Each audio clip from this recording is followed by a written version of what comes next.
Ma'am आप हमें क्यों नहीं पढ़ाएंगी नेक्स्ट क्लास में? वैसे भी शादी के बाद भी आप पढ़ा सकती हो ना। हाँ टीचर, लेकिन हमें आपसे ही पढ़ना है। हाँ टीचर, हमें आपसे ही पढ़ना है, आपसे ही पढ़ना है टीचर, आपसे ही।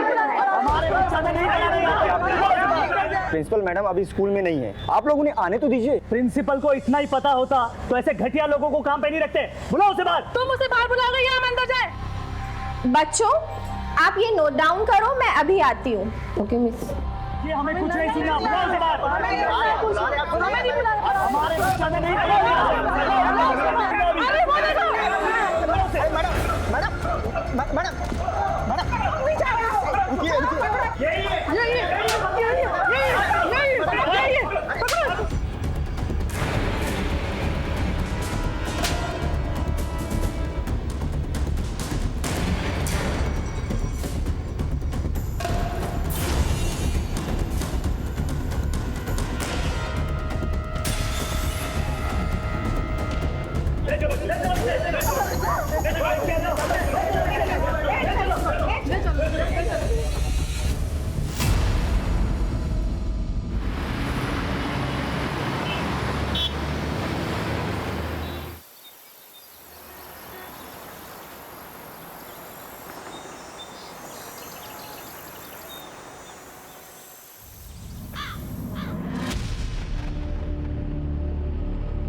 पापा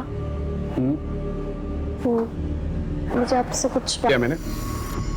चलो बेटा कुछ तो खा लेते। बाद में बात करते हैं, ठीक है? बाय। मम्मी निधि साड़ी में मैं ठीक लग रही हूँ ना? अच्छी है ना ये साड़ी?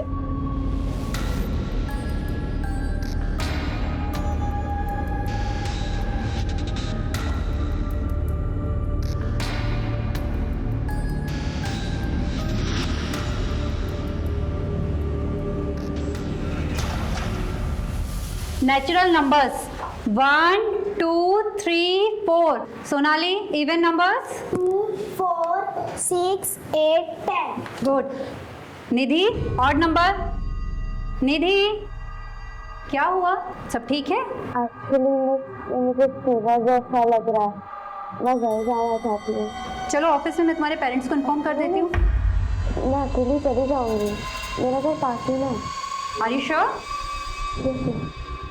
चलो बच्चों अब ये सब राइट डाउन करो अपनी अपनी नोटबुक में, मैं अभी चेक करूंगी सबका।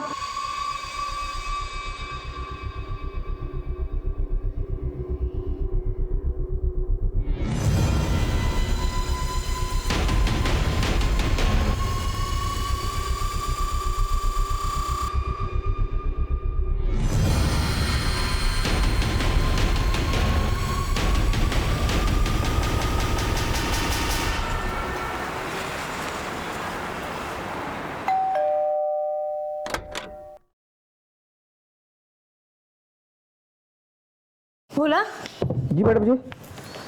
निधि कहाँ है? मैडम जी निधि बेबी तो अभी तक स्कूल से आई नहीं। क्या आई नहीं अभी तक? मैडम निधि अभी तक घर नहीं आई, आप प्लीज बता सकती हैं कि कब निकली थी यहाँ से? निधि तो टाइम पर निकल गई थी यहाँ से। Thank you.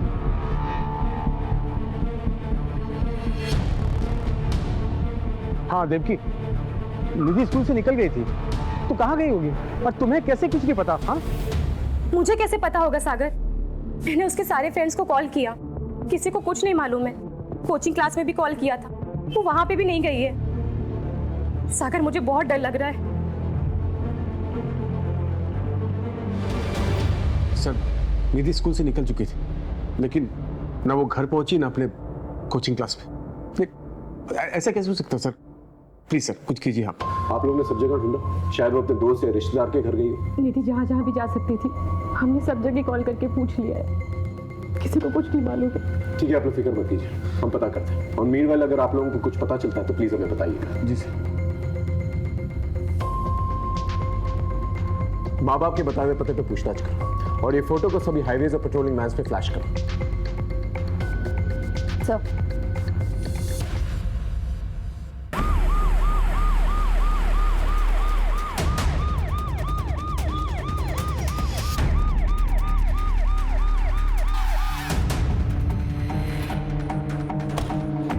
सर ये तो वही लड़की है निधि जिसकी मिसिंग कंप्लेंट कल रात को इसके पेरेंट्स ने दर्ज कराई थी। इस एरिया से इसका घर और स्कूल दोनों ही पास है। अगर ये स्कूल से वक्त पर निकली थी तो घर क्यों नहीं पहुंची? इतनी देर कर क्या रही थी? सर लगता है इसे देर रात को यहाँ लाकर मारा गया होगा या डंप किया गया होगा। हो सकता है, लेकिन इतना तय है इसका मर्डर इसी एरिया में हुआ और पेरेंट्स ने पकड़ा। हाँ। हेलो, एक स्कूल जाने वाली लड़की की हत्या शहर के बीचों बीच कर दी गई थी। मामला बहुत ही नाजुक था। हमने बिना वक्त गवाए निधि और उसके परिवार से जुड़े सभी लोगों की जिंदगियों को टटोलना शुरू किया। यहां मैं एक बात बताना चाहूंगा आपको, केस जैसे शुरू हुआ था वैसा बिल्कुल भी नहीं था। इस केस में कई छोटे छोटे चक्रव्यूह थे जो हमारे पीठ पीछे एक बड़े भूकंप का माहौल इख्तियार कर रहे थे।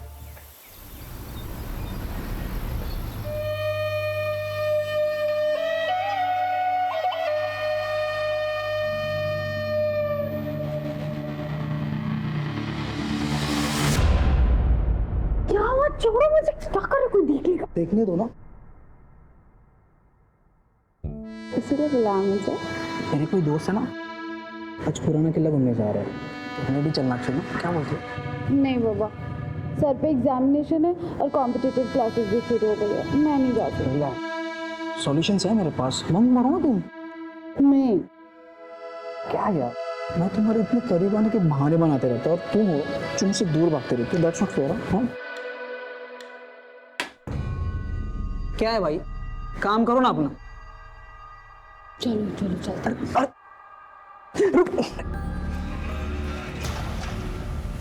मनीषा, हमें सबसे पहले गवर्नमेंट से परमिशन लेनी होगी क्योंकि इस केस में आला दर्जे के गवर्नमेंट ऑफिसर्स इन्वॉल्व हैं। मैं सारी लीगल फॉर्मेलिटीज पूरी कर लूंगी सर। और एक बात का ध्यान रखें, अपने भरोसेमंद लोगों के अलावा किसी के साथ ये इंफॉर्मेशन शेयर नहीं करना। भरोसा रखिए सर।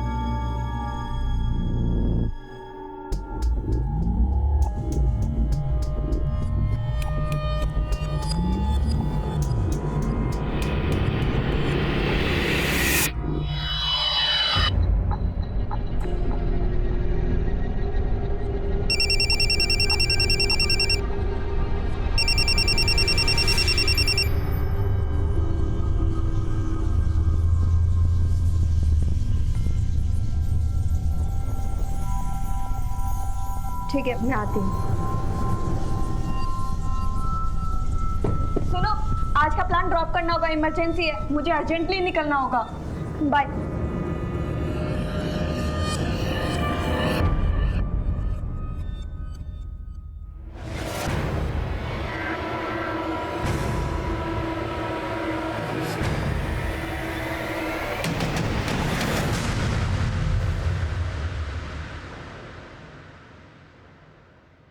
सर, ये मेरी छोटी बहन और उसके फ्रेंड्स हैं, इन्हें छोड़ दीजिए प्लीज। दिखने में तो सब शरीफ घर के लगते हैं, लेकिन रैश ड्राइविंग करते हुए पकड़े गए। I am so sorry sir, जो भी फाइन है वो मैं पे कर देती हूँ। ठीक है, 5 मिनट रुके, मैं साहब से सिग्नेचर लेके आता हूँ।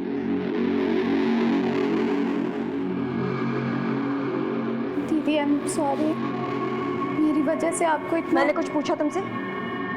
ये सब करने जाती हो तुम कॉलेज? हाँ, और तुम 1000 बार मना किया है मैंने, मेरी बहन से दूर रहने को बोला है ना तुम्हें। ये तुम्हारी लास्ट वार्निंग है, समझे? ठीक है, आप लोग जा सकते हैं। थैंक यू, चलो।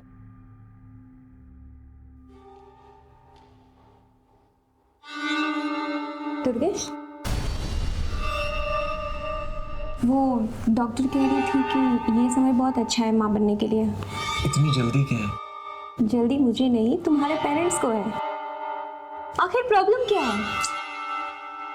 तुम मेरे सवालों के जवाब नहीं देते, लेकिन मुझे लोगों के सवालों के जवाब देने पड़ते हैं। हाँ तो दो, जिसे जो कहना है वो कहो, पर मुझे परेशान मत करो। अगर तुमने शादी माँ बनने के लिए की है ना, तो किसी और से शादी कर लेती तो अच्छा होता।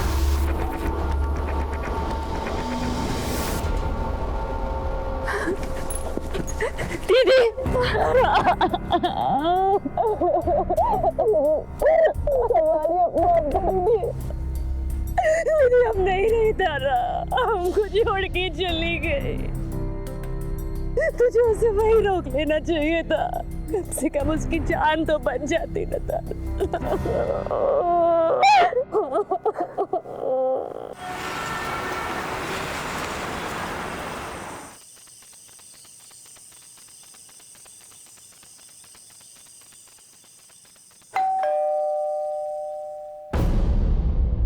कहाँ रह गई थी?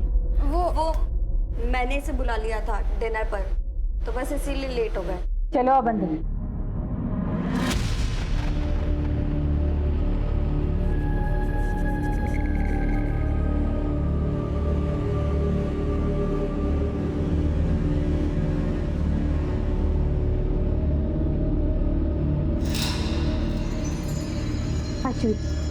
ये आदमी इस घर में क्या कर रहा है? मेरी बात समझने की कोशिश कर। तुम्हारी शादी की बात करने आया हूँ।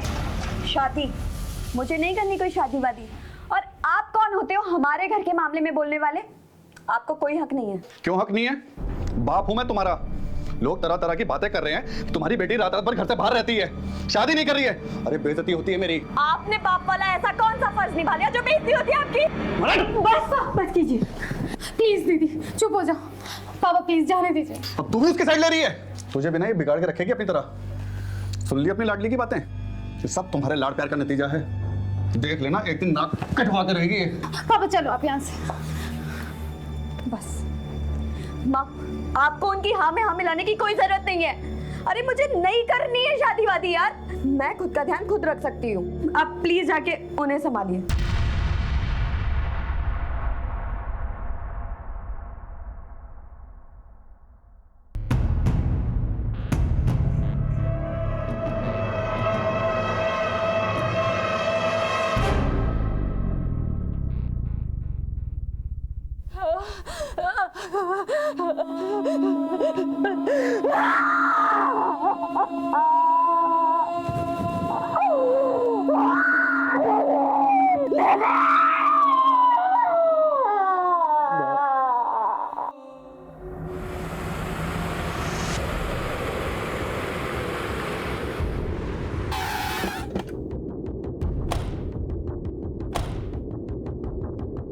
इन दिनों आपने किसी को निधि का पीछा करते या फिर उस पर नजर रखते हुए देखा था? नहीं मैम। तो स्कूल में किसी लड़के से या टीचर से कोई लड़ाई झगड़ा? नहीं मैम, हमारे स्टूडेंट और स्टाफ में कोई ऐसा नहीं था जो निधि को पसंद नहीं करता हो। वो एक ब्रिलियंट लड़की थी। फिर निधि के बिहेवियर में कुछ अजीब नोटिस किया हो? हाँ मैम, कुछ दिनों से निधि का बर्ताव बदला हुआ लग रहा था। वो उदास रहने लगी थी और पिछले 10 दिनों में वो 2 दिन स्कूल भी नहीं आई थी। और अभी 2 दिन पहले अचानक उसके स्कूल में तबीयत बिगड़ गई थी और वो छुट्टी लेकर 11 बजे ही घर चली गई थी। मुझे जैसा लग रहा है, मैं घर जाना चाहती हूँ। ओके। और हाँ, वो स्कूल के अलावा कोचिंग भी जाती थी। अब अगर वहाँ कुछ हुआ हो तो हम नहीं कह सकते। यस मैम, निधि पिछले 10 दिनों में 3 दिन कोचिंग क्लासेस नहीं आई है। मैंने उससे पूछा भी था तो उसने कहा कि उसकी तबीयत खराब है। मेरी तबीयत ठीक नहीं है, मैं कल नहीं आऊँगी।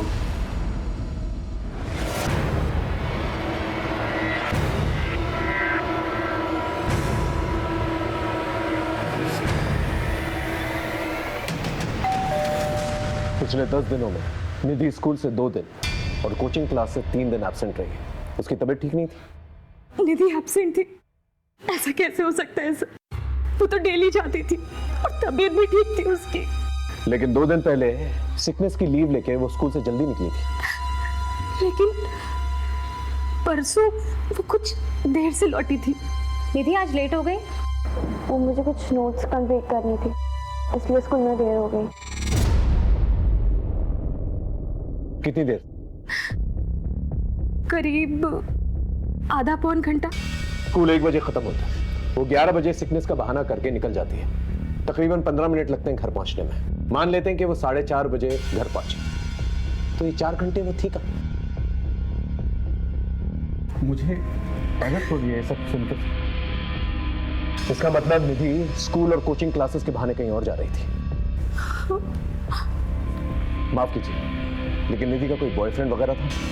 उसने आप लोगों से बात की थी इस बारे में या कुछ नोटिस किया आप लोगों ने? सर कैसी बात कर रहे हैं आप? छोटी सी बच्ची थी हमारी, अभी उम्र ही क्या थी निधि की? मेरी नॉलेज में तो ऐसा कुछ नहीं आया था। शायद देवकी को पता हो। मुझे कैसे पता होगा? मैंने तो ये सब चीजें कभी नोटिस ही नहीं की। वैसे आपके आपसी रिश्ते कैसे हैं? हमारे रिश्ते का क्या होगा सर? कुछ भी तो नहीं। और इसका निधि से क्या लेना देना है सर? वो जब भी कुछ मांगती थी, पूछती थी, हम ला कर देते थे उसके लिए। फूल सी बच्ची थी हमारी।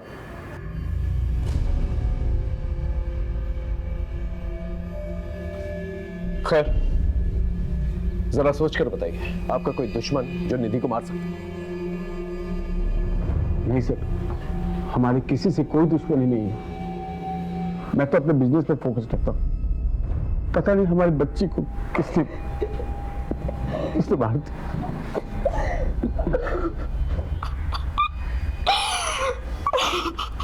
निधि अपने माँ बाप से जरूर कुछ छुपा रही थी और उसके माँ बाप हमसे कुछ छुपा रहे हैं।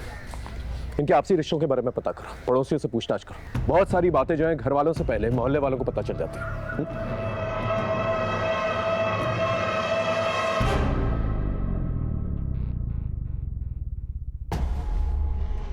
ये क्या बात हुई? आपका बेटा चित्रा से कह रहा है कि दूसरी शादी कर ले और आप चित्रा से बच्चे की उम्मीद लगाए बैठे हैं। अरे नहीं समधी जी, जरूर पति पत्नी में कुछ कहा सुनी हुई होगी और आपकी बेटी घर की हर बात बताएगी और आप इस तरह लड़ने चले आएंगे। ये क्या बात हुई? मैं हूँ यहाँ पर, अभी इन लोगों का नया रिश्ता हुआ है, थोड़ा समय देते हैं इन्हें। वही तो मैं कह रहा हूँ समधन जी, आप ही लोग बच्चे की रट लगाए बैठे हैं और आप ही लोग समय देने की भी बात कर रहे हैं। इसमें चित्रा क्या करे?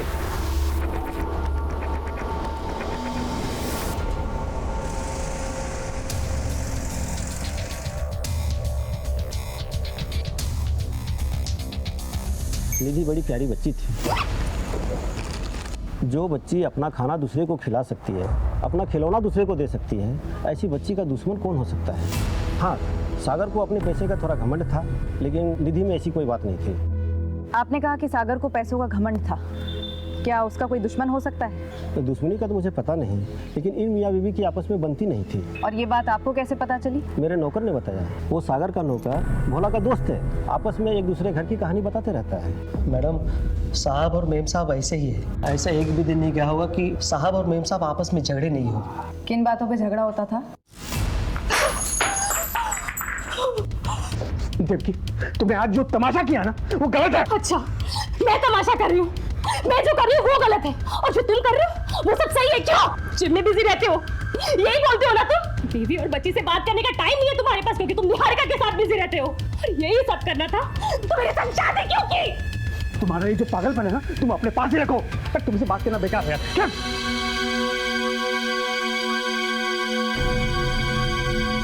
बेटा तुम अपने कमरे में जाओ। मैडम, किसी दूसरी औरत के कारण झगड़े होते थे। बाद में झगड़ा इतना बढ़ गया था कि साहब और मेम साहब अलग अलग सो रहे थे।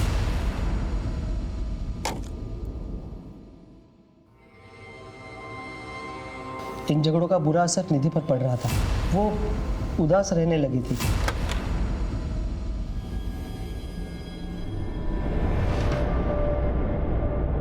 निधि आज लेट हो गई?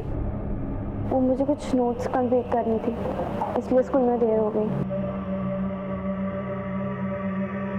भोला। जी मैम साहब। निधि के लिए खाना गर्म कर दो। जी।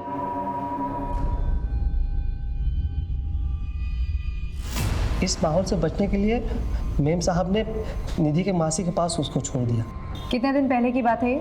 यही कुछ 1 महीने पहले की बात है मैडम। कहाँ रहती है निधि की मौसी? संता नगर।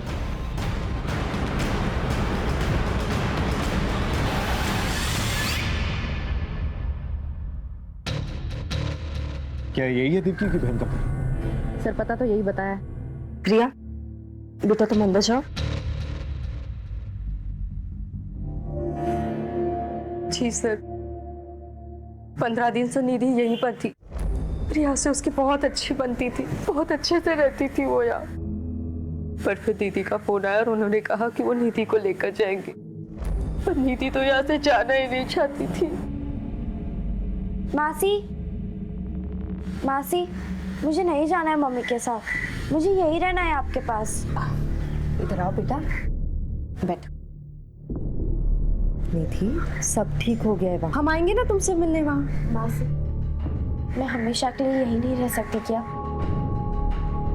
मम्मी, निधि दीदी को यहीं रख लो ना।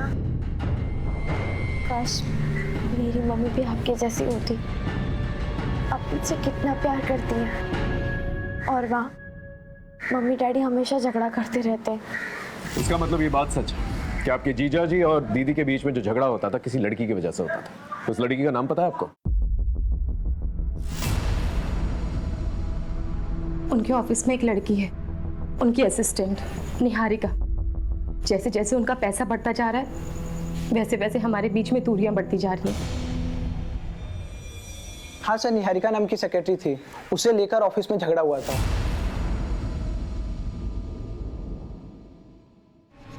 तू ही है वो नागिन जो मेरे बसे बसाए घर में जहर फूंक रही है। मैम आप ये क्या कह रही हैं?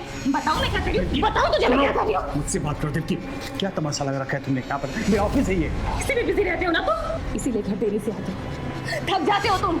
आज तुम्हें ये फैसला लेना होगा, या तो तुम्हारी जिंदगी में चुड़ैल रहेगी या मैं और निधि। और इस सवाल का जवाब सोच कर घर लौटना, समझे तुम?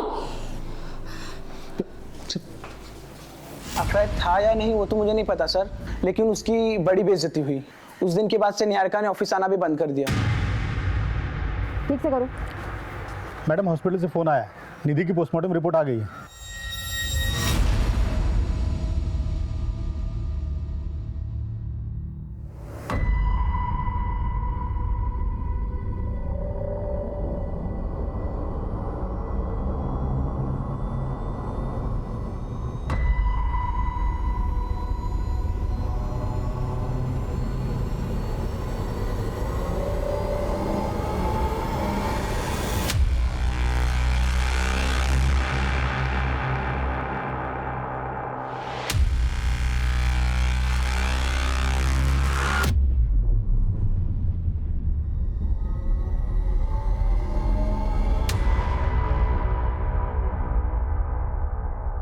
सर, जिस लड़की का सागर के ऑफिस में अफेयर था और देविका का झगड़ा हुआ था, उसने नौकरी छोड़ दिया है। हम उसका नया एड्रेस ट्रेस कर रहे हैं सर।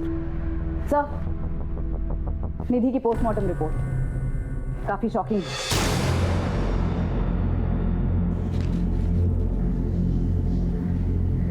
ये तो बहुत ही शॉकिंग है। एक नाबालिग लड़की के साथ गैंग रेप किया गया है, 6 लोगों की सीलिंग है। ये केस सिर्फ मर्डर का केस नहीं, सेक्सुअल एक्सप्लॉयटेशन का भी केस है। मैं भी हैरान रह गई सर, इतना ब्रूटल असॉल्ट, वो भी रिपीटेड। एक काम करो, निधि से रिलेटेड सारी इंफॉर्मेशन कलेक्ट करो। जब तक हमें पूरी इंफॉर्मेशन नहीं मिल जाती, हमें नहीं पता चल पाएगा कि निधि की लाइफ में क्या चल रहा है। छोटी सी छोटी इंफॉर्मेशन कलेक्ट करो। एक बेगुनाह बच्ची के साथ इतना बड़ा दुष्कर्म करने वाले को बख्शा नहीं जाएगा। अपनी पूरी पुलिस टीम को अलर्ट करो। इस केस से रिलेटेड सभी लोगों से दोबारा पूछताछ करो। पोस्टमार्टम रिपोर्ट आने के बाद हमारा पूरा पुलिस डिपार्टमेंट हिल चुका था, क्योंकि अब हत्या के साथ साथ सामूहिक बलात्कार की धाराएं भी जुड़ चुकी थी। अपराध की बर्बरता को देखते हुए एक ही सवाल मन में बार बार उठ रहा था कि निधि कितने दर्द से गुजरी होगी। ऊपर से भी हम पर प्रेशर था और कई सामाजिक संस्थाओं ने इस गंभीर मुद्दे पर अपनी चिंता व्यक्त की थी। सवाल कई थे और जवाब ढूंढने में हम सरगर्म थे। हमारी पुलिस टीम के अलावा भी हमने इस केस की छानबीन में और लोगों को जोड़ लिया था। एक आम घर की आम लड़की के साथ इतना बड़ा जुर्म एक बहुत बड़े अपराध की दस्तक था, और इस दस्तक को पकड़कर असली अपराधी तक पहुंचना हमारे लिए एक बहुत बड़ा चैलेंज।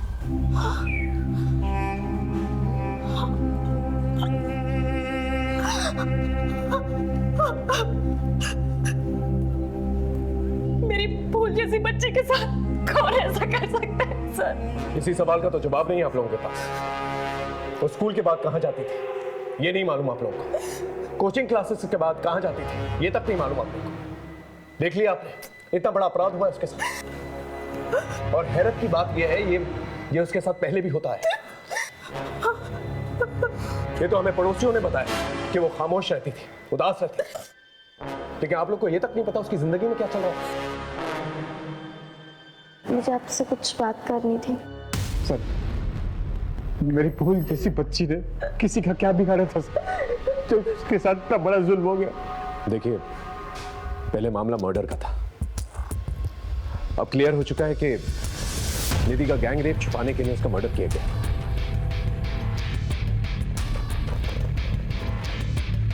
मैं आप लोगों से एक वादा जरूर करता हूं कि मुजरिम को हम जल्द से जल्द पकड़ के लेकर आएंगे।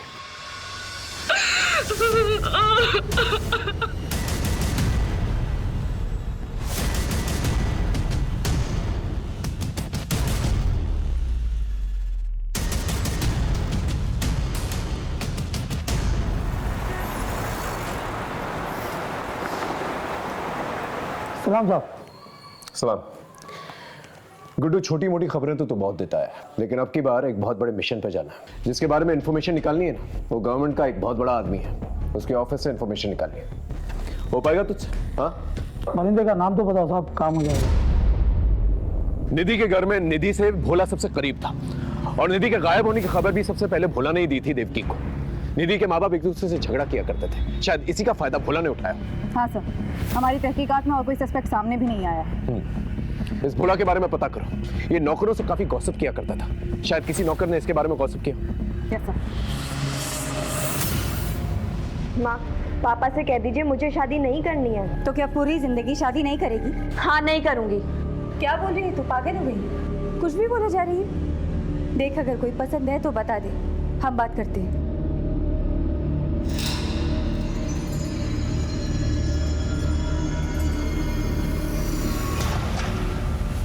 अब इसे क्या हुआ है? क्या देख। सुहाना, क्या हुआ है तुझे?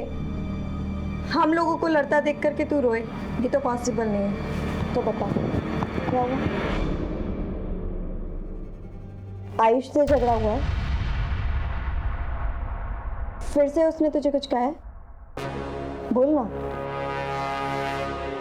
कुछ नहीं दीदी, वो मेरी तबीयत ठीक नहीं है और सर में भी थोड़ा दर्द हो रहा है।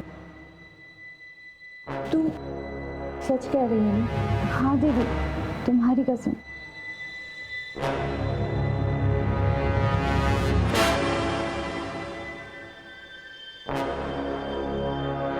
हेलो मैडम, अभी एक बात निकल के सामने आई है कि भोला का दूसरे नौकरों से झगड़ा हुआ था। मैडम, पहले भोला और मैं दोस्तों के साथ उठता बैठता था, अभी वो नहीं आते जाते। क्यों? बोलना क्यों? ओके, एक दिन मजाक मजाक में हमारा झगड़ा हो गया।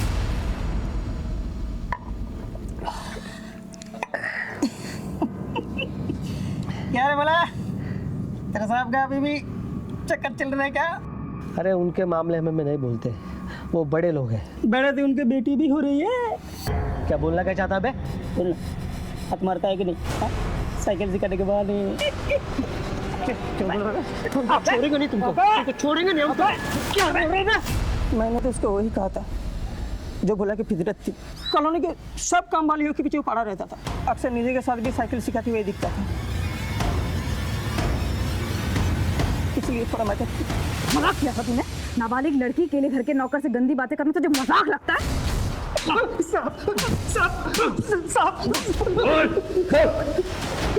हमने कुछ नहीं किया साहब, निधि तो हमारे बहन जैसे साहब। वो लोग झूठ बोल रहे साहब। निधि के साथ जो हुआ वो हमने नहीं किया साहब। अगर ऐसे होता तो मेम साहब को सब कुछ बता देती साहब। बता देती, इसलिए तूने उसे हमेशा के लिए खामोश कर दिया? नहीं नहीं साहब, हमने कुछ नहीं किया साहब, हमने कुछ नहीं किया। मोहल्ले की काम वालियों के पीछे क्यों पड़ा रहता था? साहब, हम किसी के पीछे नहीं पड़ते साहब, हम तो उनकी मदद कर रहे थे साहब, उनको काम काज दिलाने में साहब। मदद कर रहा था? इसका ब्लड सैंपल, और जब तक डीएनए रिपोर्ट नहीं आ जाती उसे यही रखता।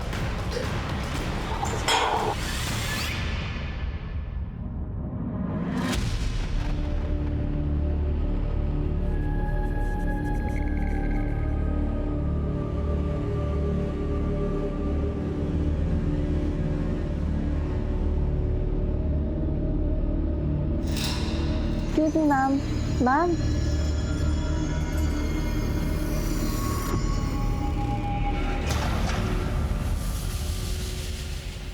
The number you are trying to call is currently switched off.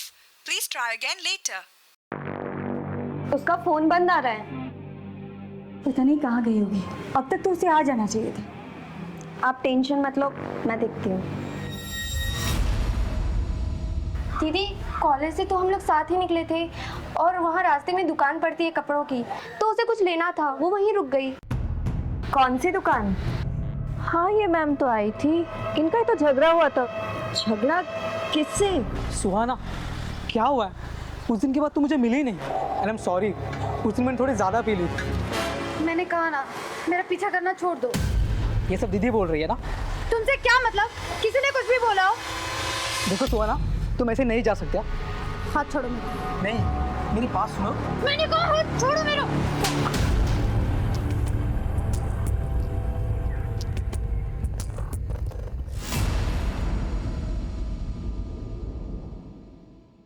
Sir, ये मेरी छोटी बहन है सुहाना। सर 18 साल की है, कॉलेज से घर ही नहीं लौटी। हम लोगों ने हर जगह ढूंढा पर कोई इन्फॉर्मेशन नहीं मिल रही है। हाँ सर, इसका फ़ोन भी बंद आ रहा है। आपको किसी पर शक है या किसी लड़के से कोई अफेयर? जी सर, आयुष सुहाना का बॉयफ्रेंड था। इन दोनों का ब्रेकअप हो गया था, पर अभी रिसेंटली मुझे पता चला है कि इन दोनों में झगड़ा हुआ था। सुहाना का बॉयफ्रेंड था? ये बात मुझे पहले क्यों नहीं बताई? आप कौन है? सर मैं सुहाना और इसका पिता हूँ, लेकिन इन लोगों के साथ रहता नहीं हूँ सर। क्यों? दरअसल हमारी आपस में बनते नहीं है सर। सुजाता, ये सब सिखा रही हो अपनी लड़कियों को? अच्छा, जो आपको सिखाना चाहिए था वो तो आपने कभी सिखाया नहीं हमें। ये क्या लगा रखा है तुम लोगों ने? और ये आयुष कहाँ रहता है? चल बता, सुहाना कहाँ है? सर मुझे नहीं पता सुहाना कहाँ है। अभी 2 दिन पहले हमारा ब्रेकअप हो गया था। और ब्रेकअप के बाद गायब कर दिया उसे। बोल कहाँ है वो? अश्विति झूठ बोल रही है मुझे फंसाने के लिए। वो तो पहले से मुझ पे चिढ़ती थी और उस दिन के बाद कुछ ज़्यादा ही। ये सब करने जाती हो तुम कॉलेज? हाँ, और तुम 1000 बार मना किया है मैंने। मेरी बहन से दूर रहने को बोला है ना तुम्हें। ये तुम्हारी लास्ट वार्निंग है। उस दिन गलती हो गई मुझसे, लेकिन अश्विति के कहने पर सुहाना ने मिलने से भी मना कर दिया था। बॉयफ्रेंड था ना तो उसका, बता कहाँ गई वो? मुझे कैसे पता चलेगा सर? मैं तो कहता हूँ आशिविका किया धरा ये सब मुझे फंसाने के लिए।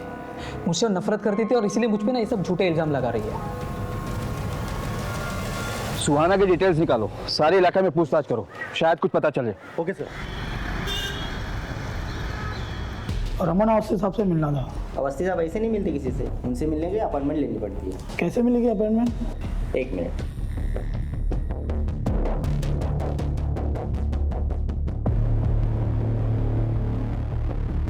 ये लीजिए, साहब का नंबर है, फ़ोन कर लेना।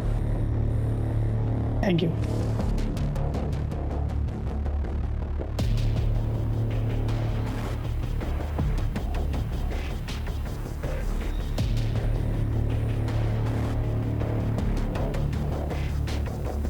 हेलो,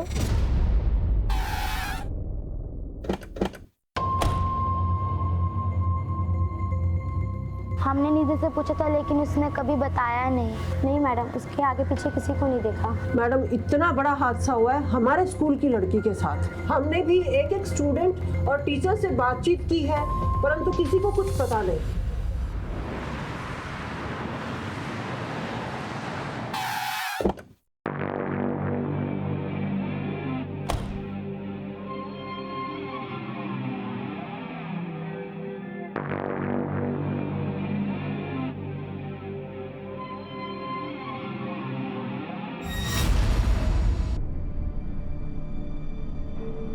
दुर्गेश, मुझे तुमसे बात करनी है। क्या बात करनी है? मुझसे गलती हो गई कि मैंने माँ पापा को बता दिया। I am sorry. मेरे पास और कोई रास्ता नहीं था, लेकिन मैं अभी ये जानना चाहती हूँ किस बात की सज़ा दे रहे हो तुम मुझे? आखिर क्या कमी है मुझ में? क्या गलती हो गई है मुझसे? गलती तुमसे नहीं,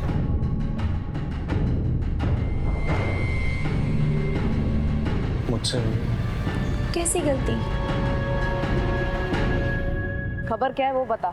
तो 1 साल पुरानी बात है। मैं निधि की स्कूल में एक टीचर थी नीता, उसके नाम था बवाल।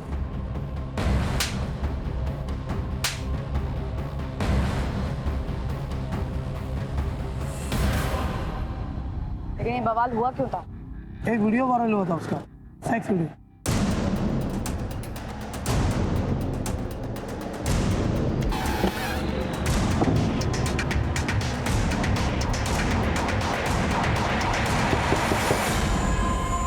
मीता कहाँ है? उसे बुलाइए, हम उससे कुछ जानना चाहते हैं। मीता ने तो आत्महत्या कर ली। अच्छा हुआ जो उसने खुद ही जान दे दी, वरना मैं अपने हाथों से मार देता उसे। उस लड़की ने नाक कटवा दी थी मेरी। कितनी बेइज्जती हुई हमारी। गुप्ता जी हाय हाय, गुप्ता जी हाय हाय, गुप्ता जी हाय हाय, ले चलो इसे। गुप्ता साहब हाय हाय। गुप्ता साहब ये देखिए, देखिए अपनी बेटी की करतूत। ये गुल खिला रही है आपकी बेटी, ये हमारी बेटियों को पढ़ाएंगी और उन्हें अपने जैसा बनाएंगी। पापा मेरी बात का यकीन कीजिए पापा, ये वीडियो मुझे ब्लैकमेल करके बनाया गया है पापा। अरे ये क्या किया तूने? हमें किसी को मुंह दिखाने के लायक नहीं छोड़ा तूने। पापा मैं सच कह रही हूं। देखिए बस, अब आप लोग अपना ठिकाना कहीं और देख लो, वरना भारी पड़ेगा आप लोगों को, कह देते हैं। चलो रे। बहुत बदनामी हो गई थी, इसलिए दुर्गेश ने सगाई तोड़ दी। कोई भी लड़का वही करता जो दुर्गेश ने किया। थोड़ी सी शर्म बची थी, इसलिए मीता ने आत्महत्या कर ली।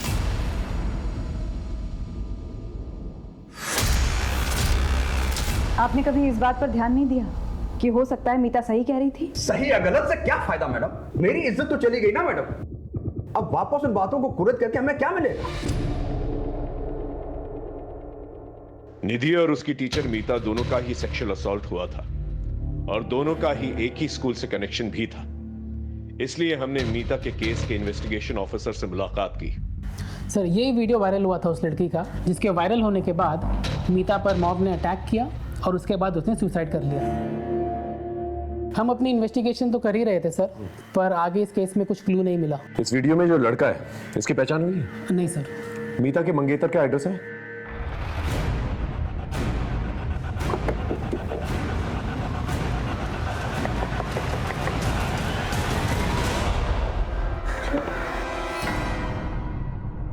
क्या हम दुर्गेश से मिल सकते हैं? उन्होंने 1 महीना पहले ही सुसाइड कर लिया। क्या आपको दुर्गेश की मंगेतर मीता के बारे में कुछ पता था?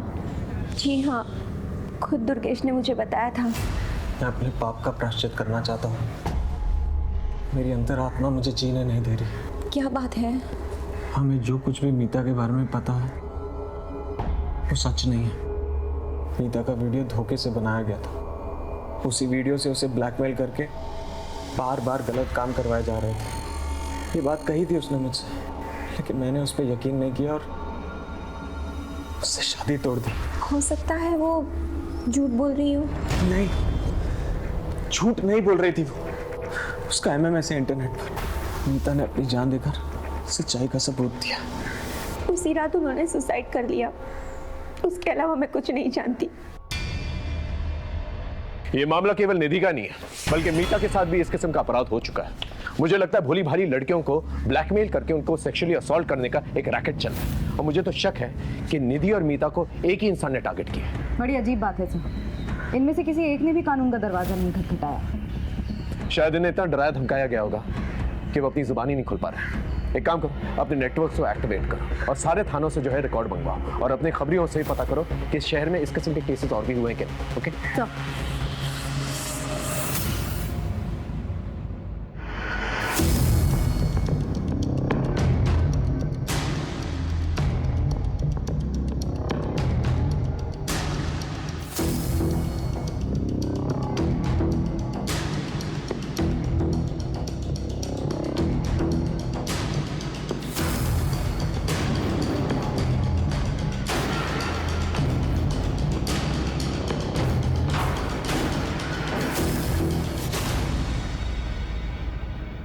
सर यही शॉप है, इसका लाइसेंस 2004 में लिया गया था। ये शॉप किस एरिया में? कपड़ा बाजार, सेंट्रल दिल्ली। ये तो काफी भीड़ भाड़ वाला एरिया है, हजारों लोग आते जाते हैं वहां पर। हमें काफी सावधानी से इस जगह पर काम करना होगा। मैडम ये गारमेंट शॉप के रजिस्ट्रेशन पेपर्स सारे डॉक्यूमेंट सही है। यूँ तो मालिकाना हक किसी मालती शर्मा के नाम पे है, लेकिन पूरी देखरेख रमन अवस्थी करता है, जो कि एक सरकारी कर्मचारी है। हमारा ये केस केवल निधि की हत्या का केस नहीं था, बल्कि मीता और भी कई लड़कियों से जुड़ा हुआ था। जैसे जैसे हम केस में आगे बढ़ रहे थे, हमें इस बात का खुला आभास हो रहा था कि इस केस के कई सिरे हैं जो अभी तक हमारे हाथ में आने बाकी हैं। लेकिन हर एक केस में साजिश की बू आ रही थी और एक बड़े अपराध की तरफ इशारा कर रही थी। हमने एक एक पुलिस स्टेशन में आईवी मिसिंग कंप्लेंट्स को टटोलना शुरू किया और उनसे रिलेटेड सारी इंफॉर्मेशन जमा करनी शुरू की, क्योंकि अब तक यह साफ हो चुका था कि हमारा पाला एक बहुत ही शातिर और गंदी जहनियत के मुजरिम से था। सर मैंने वहाँ फ़ोन किया था, लेकिन वहाँ से कुछ पता नहीं चला। ठीक है, ट्राई करता रहो। Okay okay sir. हाँ पिछले 6 महीने में 6 लड़कियों की मिसिंग कंप्लेंट दर्ज की गई है, लेकिन बाद में फिर सभी ने वापस ले ली। अंदर की बात है कि इन सभी के साथ सेक्सुअल असॉल्ट हुआ था। घर की इज्जत खो जाने के डर से फैमिलीज ने कंप्लेंट वापस ले ली, लेकिन एक लड़की है जिसकी मिसिंग कंप्लेंट अभी भी दर्ज है, सुहाना शर्मा। ये अभी तक मिली नहीं है। किस थाने की रिपोर्ट है? अलीपुर।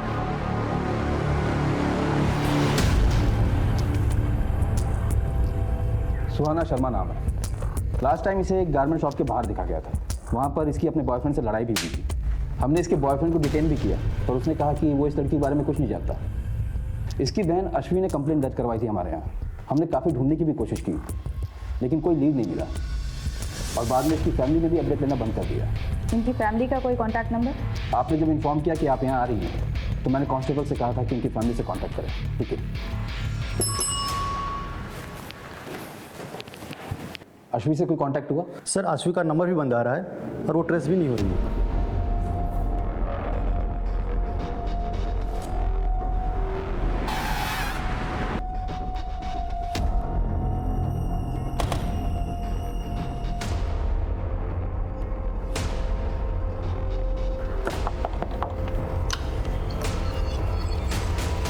क्या हम अश्वी से मिल सकते हैं?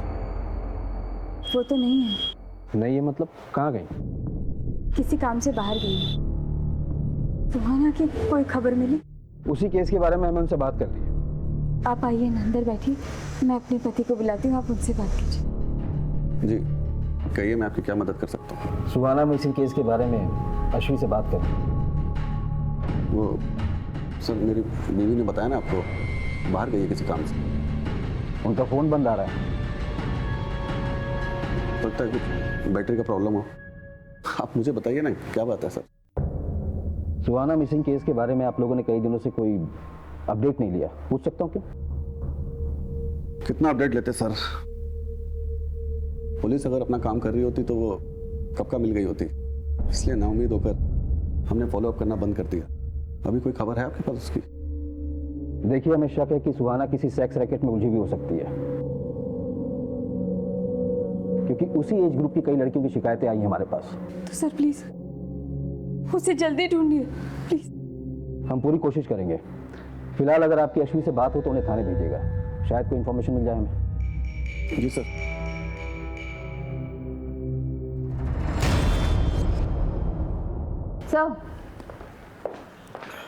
अश्वी का नंबर पिछले 15 दिनों से बंद आ रहा है और उसके पड़ोसियों ने भी उसे देखा नहीं, लेकिन एक नंबर है कॉल रिकॉर्ड्स में जो बार बार फीचर होता है, जिससे अश्वी लगातार टच में थी।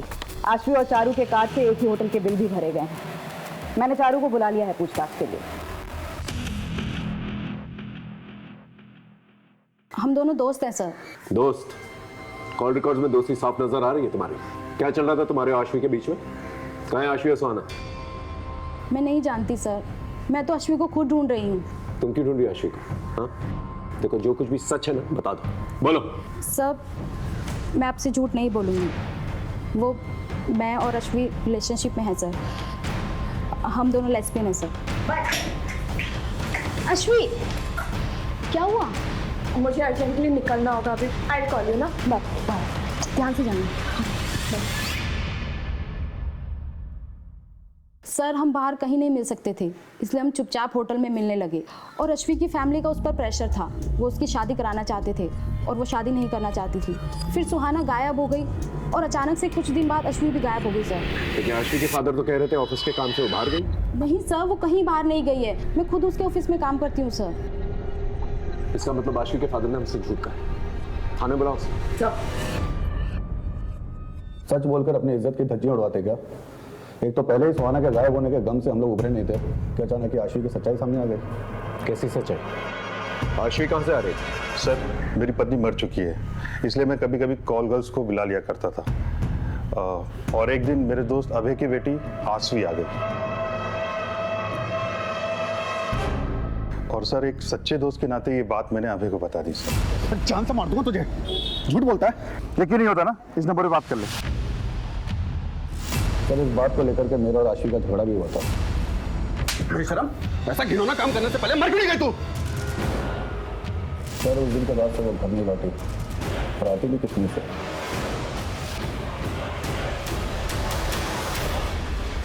कहाँ से बुलाया था अश्वी को?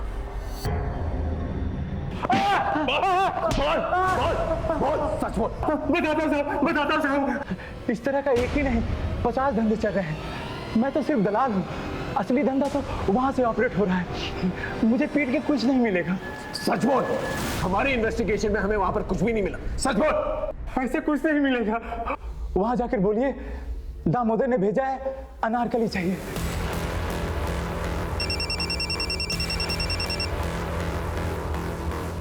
हेलो, ठीक है सर, निहारिका का पता चल गया।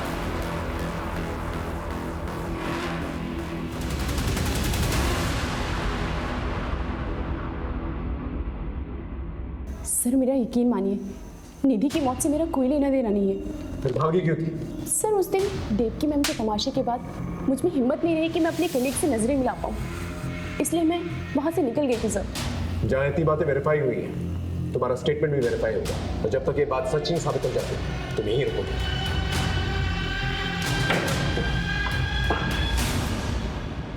सर साइबर सेल की मदद से हमने मीता के वीडियो के सोर्स को रिवर्स में ट्रैक किया। जो वेबसाइट सामने आई है उसका सर्वर फॉरेन में है। इसी वेबसाइट पर और भी लड़कियों के वीडियोस अपलोड हैं जिसकी इन्वेस्टिगेशन हमने की। आश्वी और निधि के वीडियोस भी इन वीडियोस में शामिल हैं। इसका मतलब पहले इन लोगों के वीडियोस बना के इन्हें ब्लैकमेल किया जाता है और फिर बाद में प्रोस्टिट्यूशन में ढकेल दिया जाता है और फिर और पैसे कमाने के लिए इन्हें फॉरेन साइट्स पे बेच दिया जाता है। इन दरिंदों को रंगे हाथों पकड़ना पड़ेगा। 6 महीने पहले मीता को टारगेट करते हैं ये लोग और 1 महीने पहले आश्वी और सुहाना को और 10 दिन पहले निधि। और ये सब कुछ इस शॉप से कनेक्टेड है। सीधे रेड मारते हैं सर। पॉसिबल है कि सुहाना अभी भी उनके पास हो। नहीं, इसलिए नहीं मार सकते क्योंकि अगर इन लोगों को जरा सी भी भनक लग गई तो सुहाना और पता नहीं कितनी और लड़कियां जिनकी जान को खतरा हो सकता है। इन दरिंदों को पकड़ने के लिए इन्हीं की तरह शातिर होना पड़ेगा। अब हमारे हाथ में कुछ अहम सुराग लग चुके थे। अब जरूरत थी पूरी जिम्मेदारी के साथ, सावधानी के साथ प्लानिंग करके इस मिशन को अंजाम देने की। हमारी जरा सी भी लापरवाही मुजरिम को चौकन्ना कर सकती थी, उन्हें फरार होने का इशारा दे सकती थी। इसलिए पूरी जिम्मेदारी के साथ और मामले की संजीदगी को समझते हुए हमने प्लानिंग शुरू की।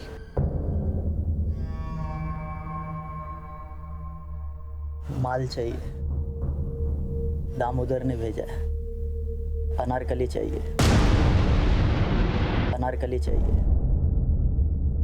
मिलेगा ना? असली वाला और कौला। माल दोगे तो सब मिलेगा।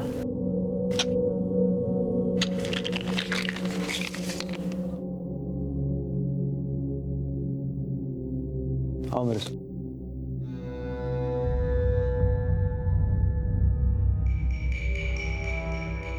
अंदर आओ।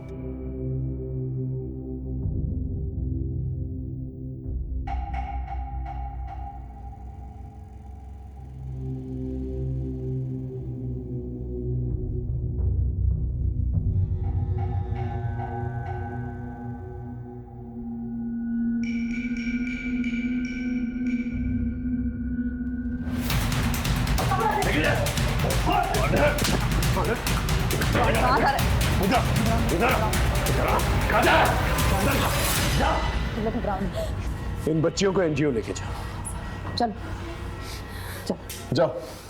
घबराओ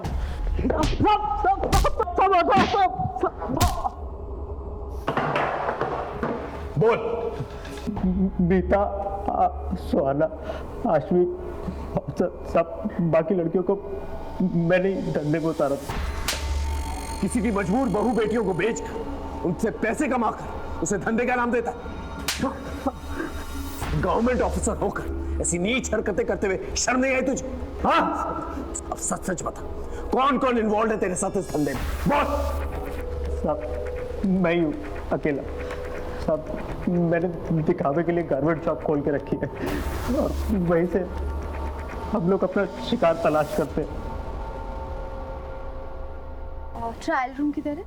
बता दो। उस तरफ।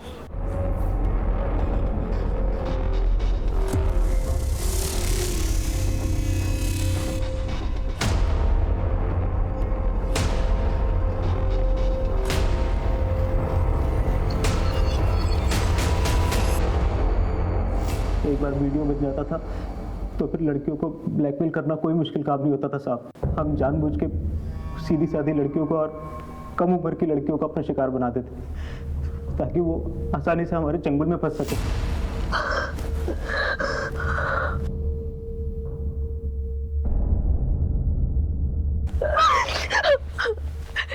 प्लीज प्लीज प्लीज मेरा वीडियो वायरल मत करना, मेरी शादी होने वाली है। तुम जो बोलोगे, जैसा बोलोगे मैं करूंगी, प्लीज। सुहाना को तूने इस तरह से फंसाया, आशवी को कैसे फंसाया? उस दिन सुहाना के कस्टमर पे ज्यादा टाइम ले लिया था, तो उसे ढूंढते ढूंढते आशवी दुकान पर आ गई थी। मेरी बहन है सुहाना, ये आपकी दुकान पर कपड़े खरीदने आई थी। ये आई थी यहाँ पर। आशवी बहुत खूबसूरत थी साहब, और उसके हमें ज़्यादा पैसे मिलते, इसलिए उस दिन हमने सुहाना को वहाँ से जाने नहीं दिया, और सुहाना के जरिए हमने आशवी को अपना शिकार बनाया।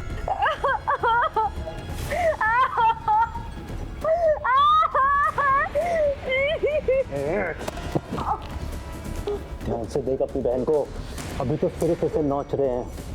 अगर तूने मेरी बात नहीं मानी ना तो इसकी बोटियों को चील कौओं को खिला दूंगा। अगर तू चाहती है ना तेरी बहन जिंदा और सलामत रहे और इज्जत से रहे, तो जो बोलूंगा वो करना पड़ेगा। बोल हाँ बोल।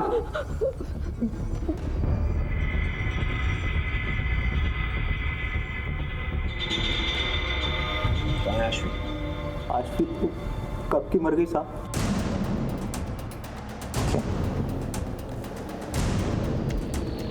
तूने उसका मर्डर किया?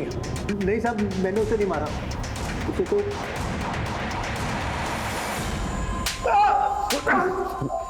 कमीने, बड़ी इज्जत की बातें कर रहा था ना तू, कि इज्जत के मारे वो कहीं चली गई। फिर रमन को फोन करके उसे वापस क्यों बुलाया? बोल। यकीन नहीं होता ना, ले इस नंबर पे बात करके देख ले। तो ये है तेरी जॉब? पापा आप मेरी बात समझने की कोशिश तो करो। ये सब मैं मजबूरी में कर रही हूँ, ये सब मैं सुहाना की जिंदगी बचाने के लिए कर रही हूँ। आप ये देखिए, ये देखिए।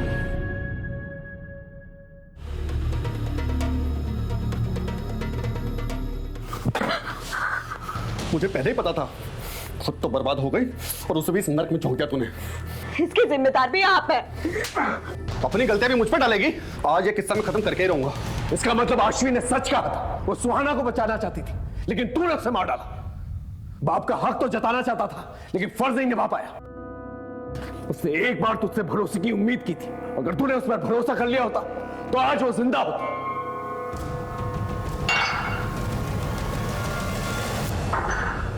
आशवी और सुहाना का केस तो सॉल्व हो गया, अब निधि के दोषी से मिलता है।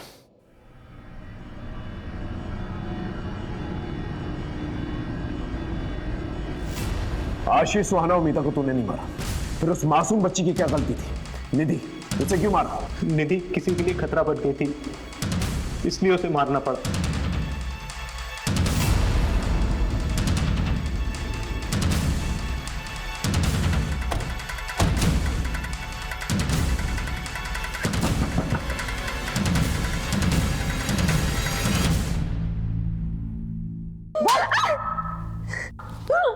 और मुंह खोलेगी कि नहीं? बोलती हूँ। बस मनीषा, सब बताती हूँ।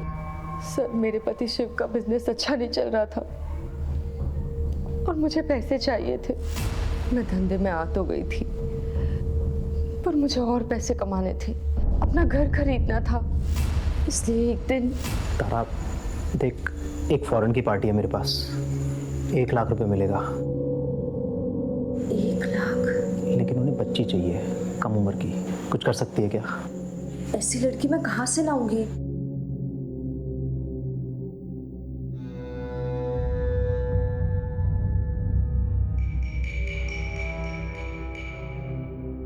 रमन, तेरी हिम्मत कैसे हुई मेरी बेटी को आंख उठा के देखने की? कब दोबारा देखना तो आंखें नोच लूंगी, मैं बता रही हूँ। देख ले तारा, तेरी फायदे के लिए कह रहा हूँ, 1 लाख रुपए कम नहीं होते हैं। घर खरीदना है ना तुझे? और फिर एक दिन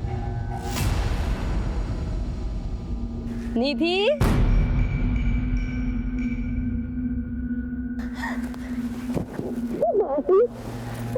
चले?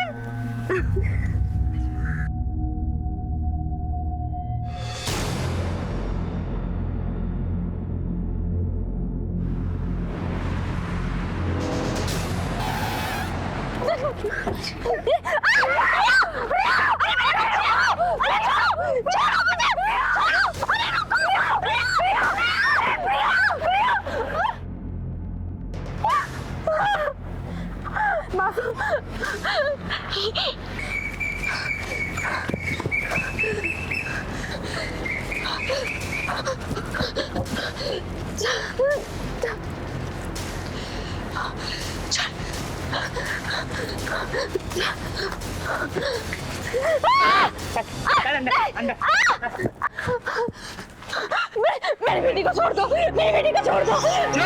तुझे भले ही पैसे से प्यार ना हो, लेकिन मुझे तो है। मैं तो वसूल करके रहूंगा। मैं दे दूंगी। बच्चे को लेकर आओ। प्रिया, प्रिया, प्रिया। कितने पैसे देगा इस लड़की के बता? मुझे तो ये नहीं, मुझे तो ये चाहिए। वो चाहिए? नहीं। लेकर दीदी, नहीं, चल, चल,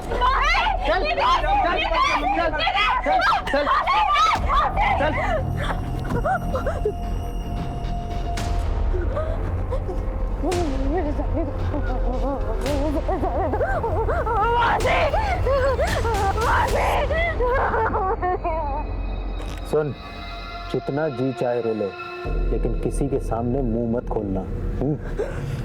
वरना देख, तो तेरी बहन प्रिया के साथ भी बिल्कुल वैसा ही होगा जैसा तेरे साथ हुआ। समझी? समझी? जा अपनी मौसी के पास। मेरे बच्ची को कहाँ लेकर जा रहे हो? और उसे छोड़ दिया तो मेरी गारंटी कौन देगा? जाओ यहाँ से।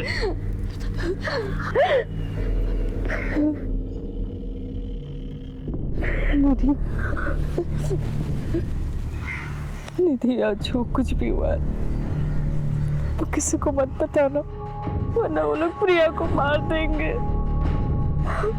नहीं बताएगी ना?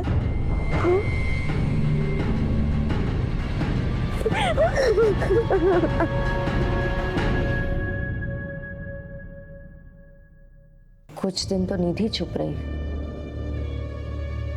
लेकिन एक दिन बोल पड़ी। तारा मासी, मैं थक गई, मुझे कुछ अच्छा नहीं लगता। मम्मी पापा मेरी बात नहीं सुनते। मैं बोला को सब कुछ बता दूंगी, वो हमारी मदद करेगा, मुझे भरोसा है। निधि बच्ची थी, कभी भी किसी के सामने भी मुंह खोल सकती थी। निधि अगर कुछ दिन और सहन कर लेती तो उसे आदत पड़ जाती। मासी थी तू उसकी, मासी माँ जैसी होती है। और तूने क्या किया? औरत के नाम पे कलंक है तू। तुझे तो एक ऐसी ऐतिहासिक सजा मिलनी चाहिए ना कि तुझ जैसे अपराध करने वालों की रूहें थर्रा जाए।